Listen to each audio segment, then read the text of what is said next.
Hi everyone, welcome to my channel. अब में से एक व्यूअर ने मेरे को पूछा था शॉर्ट काउंट का पीएसएफ में से धागा कैसे बनाया जाएगा। और शॉर्ट काउंट के लिए मैं आपको एक बार हिंट्स दे देता हूँ। शॉर्ट काउंट जो बनाते हैं हम लोग, बिल्कुल बारीक धागा होता है। उसके लिए जो फाइबर चॉइस करते, 1 डेनियर या 1 डेनियर से नीचे वाला 0.8 0.9 भी ले सकते हैं, लेकिन 0.8 0.6 अगर लेते हैं उसमें एक चांस रहता है नेप्स बनने की। तो इसीलिए सबसे बढ़िया रहेगा अगर अपन 1 डेनियर ले लें और लेंथ थोड़ा बढ़ा लें। तो 1 डेनियर फाइबर लिए पीएसएफ का 44 mm का लेंथ ले लिए। ये वर्जिन फाइबर की बात कर रहे हैं हम। जब मिक्सिंग लगाएंगे हम उसमें कोई फाइबर में अपन ग्रे में, आजकल ऐसा ट्रेंड हो गया तेल पानी नहीं डाले भी चल जाता है, लेकिन मैं चाहता हूँ इसमें हल्का सा तेल पानी डाले ताकि उसका वर्किंग में कोई दिक्कत नहीं जाए। लेकिन कभी कभी पीएसएफ वाला जो देता है फाइबर, अगर बढ़िया उसने मतलब ओपी वगैरह बराबर वैल्यू दे दिया, कभी कभी तेल पानी डालना भी नहीं पड़ता। मैंने 2 टन का मिक्सिंग एग्जाम्पल के लिए बता रहा हूँ, 2 टन का चला होगी तो उसमें LB40 देखो 0.03 से 0.5 तक भी ले सकते हो या कम भी ले सकते हो, लेकिन 0.03 डालने से कोई नुकसान नहीं है। वाटर 1% लेना या उससे कम भी 0.75 भी ले सकते हो। पॉलिस्टर का जो मॉइस्चर रीगन है ना 0.4% है। कॉटन में 8% होता है तो पॉलिस्टर में 0.4। तो पॉलिस्टर में ज़्यादा पानी का ज़रूरत नहीं लगता, अपन 1% बहुत है। और इसके बारे में आपको बार बार बोलता हूँ, जो वाटर यूज करेंगे अपन कम TDS का होना चाहिए। 30 से 50 तक TDS होना चाहिए। अगर TDS ज़्यादा है तो इसको यूज ना करें, मिक्सिंग रोक दिया जाए। और TDS जब सही हो जाए तब जाकर मिक्सिंग में यूज करें वो पानी। उसके बाद देखिए, सबसे पहले बेल ले आइए। लाने के बाद क्या करें, इसको layering by hand, antistatic agent water दोनों डालना है। हैंड लेयरिंग पहले करने का मतलब खुल के लेयरिंग बीन में इसको फैला के डालने का पूरा कमरे पे हाथ से खुल के। उसके बाद में उसमें अपना तेल पानी जो परसेंटेज डिसाइड किया उसको स्प्रे मारने का पूरा यूनिफॉर्मली। और एक चीज़ बताना चाहता हूँ, शॉर्ट काउंट में हम लोग अवॉइड करते हैं सॉफ्ट वेस्ट डालना।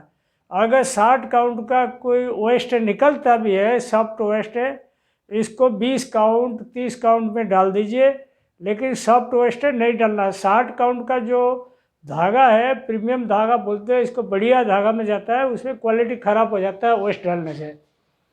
ये लेयरिंग रूम में आपने लेयरिंग कर दिया, इसको सिर्फ 4 से 6 घंटा एक बार रहने दीजिए, लेयरिंग होके बढ़िया से दबा दीजिए। उसके बाद ब्लेंडर में सिर्फ एक टपलिंग करना है। 4 से 6 घंटा कंडीशनिंग करने के बाद 1 ब्लेंडर टपलिंग, मतलब एक टपलिंग करने का, क्योंकि उसमें कोई दूसरा फाइबर तो है नहीं। अपन 2 टपलिंग करें या कुछ मतलब ये करें, मतलब 2 टपलिंग तो कभी ज़रूरत नहीं पड़ेगा। एक टपलिंग में ब्लेंडर में डालकर डायरेक्ट बीन मिक्सिंग बीन में दे दीजिए।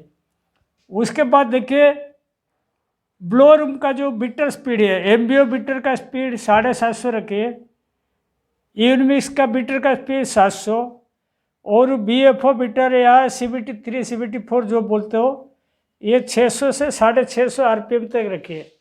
ये बिटर का स्पीड हम इसीलिए कम किया, अगर फाइबर अगर 1.4 डेनियर होता, बिटर का स्पीड हम 850 900 तक चले जाता है, ये भी 800 तक चला आता है, ये 750 तक चला आता है।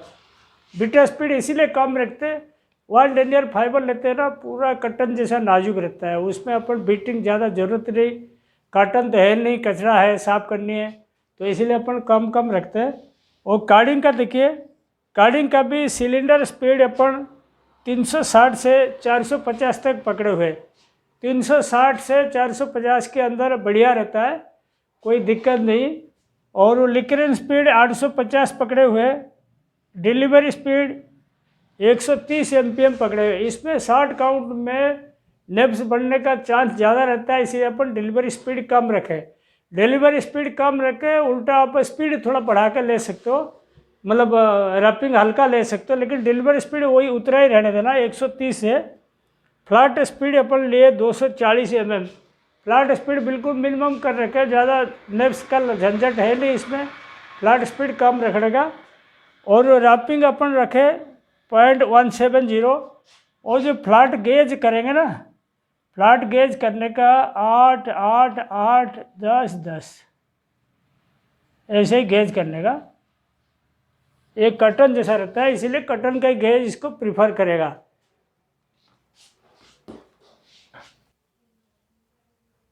नेक्स्ट पॉइंट अपना शॉर्ट काउंट प्रोसेस का बारे में बता रहे हैं, पीएसएफ के प्रोसेस के बारे में। मैंने इसको देखिए सिंप्लीफाई कर दिया, ड्रॉप फ्रेम ब्रेकर का अलग कर दिया, फिनिशर का अलग कर दिया, सिंपलेस का अलग कर दिया। ड्रॉप फ्रेम ब्रेकर में देखिए 44 mm का अपन फाइबर लिए हुए, 52 और 56 mm का अपन बटन रोल का गेज रहेगा। 52 का आगे का रहेगा, 56 पीछे का रहेगा। कभी कभी आपको ज़रूरत पड़ेगा 56 की जगह 58 भी कर सकते हो, लेकिन ये 52 का 52 ही रखना, इसको चेंज नहीं करना, 52 रखना। उस पर भी ऐसे ही है, 56 को 58 भी कर सकते हो, लेकिन ये नहीं चेंज करना। उसके बाद ब्रेक ड्राफ्ट रहेगा, ब्रेकर में 1.71, फिनिशर में 1.28, रैपिंग अपन दोनों में 0.170 रखा। देखो 0.170 इसीलिए रखते हैं, आपको मैं समझा देता हूँ। जितना फाइन रखोगे उतना नेब से कम बनेगा। और 0.170 अगर अपन रखते हैं wrapping carding drawing simple drawing में, तो सिंपलेस में अपन 1.8 तक जा सकते हैं। 1.8 जाएगा तो रिम फ्रेम में ड्राफ्ट 35-36 तक आएगा। मैंने आपको कई बार भी समझा दिया था, रिम फ्रेम में ड्राफ्ट 35-36 बढ़िया रहता है, 40 के ऊपर तो जाना नहीं चाहिए। इसीलिए अपन को 1.8 तक सिंपलेस में लेने के लिए इसको 0.170 का रैपिंग रखे ड्राइंग में। और स्पीड देखो, ब्रेकर में 250 एमपीएम रखे, फिनिशर में 400 एमपीएम रखे। पीएसएफ फाइबर में अगर 1.4 डिनर चला रहे हैं, 1.5 चला रहे हैं या 1.2 चला है, आप 500, 550, 600 तक भी जा सकते हो। लेकिन ये बड़ा नाजुक मटेरियल है, इसीलिए अपन ज़्यादा स्पीड के चक्कर में नहीं रहे, क्वालिटी ख़राब हो जाएगा। और ये देखिए, ये फिनिशर में एप्लीकेबल स्कैनिंग रोल। फिनिशर में जो स्कैनिंग रोल है, सबसे पतला वाला स्कैनिंग रोल लेने का, क्योंकि अपना जो मटेरियल ड्राइंग में जाएगा बल्कि नहीं रहेगा, हल्का रैपिंग के कारण, पतला रैपिंग के कारण मिनिमम स्कैनिंग रोल यूज करना। साइज स्लाइबर ट्यूब देखो 10 mm, वो भी बिल्कुल बारीक वाला स्लाइबर ट्यूब यूज करना, ज़्यादा मोटा वाला ज़रूरत नहीं, 12 mm वाला 15 mm ज़रूरत नहीं है, स्लाइबर ट्यूब कम लेना। और ट्रम्पेट ब्रेकर में 3.8, फिनिशर में 3.0 सफिशिएंट है। ये 3.8 तो मैं बोल रहा हूँ, इसको 3.5 भी कर दोगे कोई दिक्कत नहीं, 3.5 कर देना आप, ठीक है। 3.5, 3.0 ऐसे ही सिंपलेस में आया। फ्लायर स्पीड देखिए, अपन 700 आरपीएम लिया हुआ, स्टैंडर्ड रैपिंग 1.8, टीएम देखो 0.72 लिया, टीपीआई 0.965 आया, बटन रोल गेज 5472, इसको आप और बढ़ा सकते हो, ज़रूरत पड़ेगा 75 तक भी जा सकते हो। ब्रेक ड्राफ्ट 1.15 लिया हुआ, स्पेसर 4.5 से 5 mm। और एक चीज़ ध्यान रखो, अपन जब शॉर्ट काउंट लगाएंगे सिंपलेस में, उसका कट्स बफिंग ड्राइंग में सिंपलेस में बराबर बफिंग करके लिक्विड मिक्स करके लगाएंगे, क्योंकि कार्ड्स थोड़ा सा भी डैमेज रहेगा ना, बिल्कुल वो मटेरियल चल के नहीं देगा आगे, क्योंकि बहुत फाइन काउंट मटेरियल है। और वो सिंपलेस में पीट कट नहीं होना चाहिए, जो दागी वाला जोड़ा रहता है ना, कभी कभी दब जाता है, कट जैसा मतलब पूरा प्रेस हो जाता है, वैसे वाला जोड़ा भी नहीं चाहिए, उसको भी चेक करना। और सिंपलेस में ओवरहेड ब्लोअर मस्ट, सिंपलेस में बिना ओवरहेड ब्लोअर में शॉर्ट काउंट चलानी नहीं।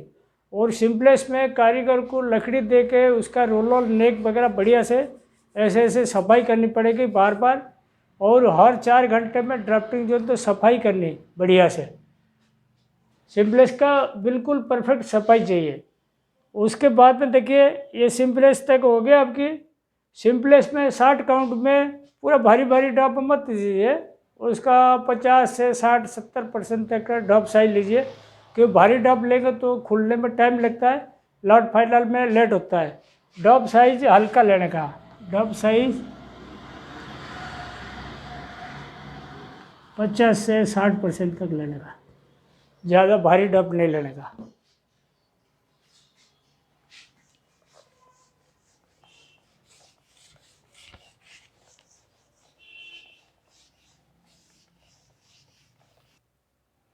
नेक्स्ट देखिए रिन फ्रेम में आइए। रिन फ्रेम में अपन क्या कर रहे हैं, देखो नॉमिनल रैपिंग अपन 60 काउंट में 60.8 से 61 काउंट तक रख सकते हैं। और जब 60 काउंट बढ़ाते हैं ना, कभी उसका कोर्सर साइड नहीं देने का, 60 के नीचे तो देने का नहीं है। 60.5 से ऊपर तो मिनिमम चाहिए, 60.8 से 61 काउंट तक होगा तो बढ़िया रहेगा। अबले स्पिंडल स्पीड मैंने 17,500 पकड़ा। ये मैंने कन्वेंशनल मशीन का पकड़ा, जैसे G51 LR6 है, आपके पास LR9 है, रेटर का है, तो ये 17,500 की जगह आप 19,000 20,000 तक भी जा सकते हो, इसमें कोई दिक्कत नहीं अगर आपके पास बढ़िया मशीन है। TM देखो मैंने 3 से 3.1 तक लिया हुआ, जो सूटेबल करेगा। अगर CSP वगैरह बैठ गया तो 3 में चल जाएगा, नहीं तो 3.1 तक मैक्सिमम जा सकते हो। रिंग ट्रेवलर देखो आज पर सूटेबल, आपको जो रिंग का टाइम देख के कितना साल का यूज है, रिंग नया है पुराना है, तो उसी हिसाब से EMR UDR का आप 10-0 9-0 8-0 जो ट्रायल करिए, जो सही होगा डालिए। और स्पेसर मिनिमम कर दीजिए 2.5 mm का रिम फ्रेम में। उसके बाद बटम रोल गेज मैंने लिया 5475 का है लिया हुआ, 5475 का। और सबसे इम्पोर्टेंट चीज़ ये 3 चीज़ ध्यान रखिएगा 60 काउंट में। Drop zone very good clinic, drop zone तो हमेशा शीशा की तरह चमकना चाहिए, बिल्कुल फ्लाई फ्लप दिखना नहीं चाहिए। 60 काउंट में फ्लाई बिल्कुल अलाउ नहीं धागे में। रोलर नेक परफेक्ट, रोलर नेक जो होता है पेंटिंग ब्रश में इसको बार बार ऐसे ऐसे सफाई करना पड़ेगा, ताकि ज़रा सा फ्लाई साइड में रहेगा, धागे के साथ चला जाएगा, फिर प्रॉब्लम आएगा। OSTC must run. Overhead blower जरूर चलानी है, ओवरहेड ब्लोअर नहीं चलाओगी फिर फ्लाई उसमें जाएगा, दिक्कत जाएगा। और 60 काउंट में जो पेटी का चाल है ना, जो लिफ्टर का जो है पेटी का चाल कम से कम रखना, पेटी का चाल ज़्यादा नहीं चाहिए 60 काउंट में, बिल्कुल मिनिमम रख देना। और जो पिन जो होता है रचेट पिन, जैसे रचेट है, रचेट समझ लो 20 पे 1 पिन, 1 पिन में चलाना है। 60 काउंट में 2 पिन का जरूरत नहीं है, 1 पिन चलाइए। ये हो गया रिम फ्रेम तक का कहानी।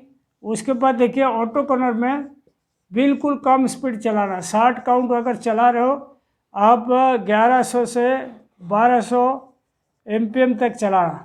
मैं तो बोलता हूँ 1100 MPM चलाओ, बढ़िया चलेगा। और गेज बिल्कुल कटन गेज से भी और टाइट गेज रखने का। कोम्ड कटन का गेज जो है, कोम्ड कटन का जो गेट है उसके हिसाब से रखेगा 60 काउंट में। बिल्कुल टाइट गेज, क्वालिटी अच्छा निकले तब जाके 60 काउंट बिकेगा। 60 काउंट इसीलिए कोई कोई कंपनी वाला 60 काउंट चलाने में राजी नहीं होते, क्योंकि उसका क्वालिटी नहीं दे पाते। ठीक है, इतना मैं वीडियो में समाप्त करता हूँ। Thank you.